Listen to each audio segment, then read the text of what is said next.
Si tu connus o pretendiante te arbata el celular y te réclama la clave esto, hello que podría estar sucediendo. Et un problema subyacent en la relation, que puede ser falta de confianza, inseguridad o una tendencia al control. Este comportamiento e una invasión a la privacidad y puede considerarse una señal de alerta en la relation. Estas son las posibles razones detrás de este comportamiento. Inseguridad y falta de confianza, et una de las cosas más comunes. La persona que revisa el celular se siente insegura o desconfia de la honestidad de su pareja y busca validación de su sospecha o miedo. A menudo, este comportamiento no resuelve la desconfianza, sino que la intensifica.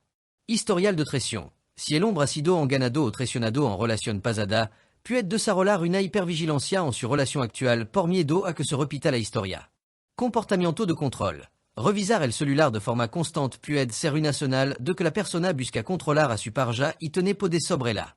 En caso extremo, esto puede escalar a una forma de abuso digital o violencia de género. Proyección de culpa. AVC, quien revisa el celular puede estar proyectando su propia culpa. Si es infiel o piensa en serlo, podría proyectar ese comportamiento en su pareja. Mala comunicación. En lugar de hablar sobre su miedo o sospecha, la persona recurre a la revisión del celular para encontrar prueba de lo que está pensando. Consecuencia en la relación. Erosión de la confianza. La confianza, base de una relación sana, se debilita o se rompe por completo cuando la privacidad es violada. Mayor desconfianza y tensión. La persona espiada puede sentir presionada, resentida y, a su vez, empezar a desconfiar de su pareja, creando un círculo vicioso. Debilita la comunicación. El espionage telefónico ahoga la comunicación abierta y honesta, ya que ambas partes pueden sentirse juzgada y no segura.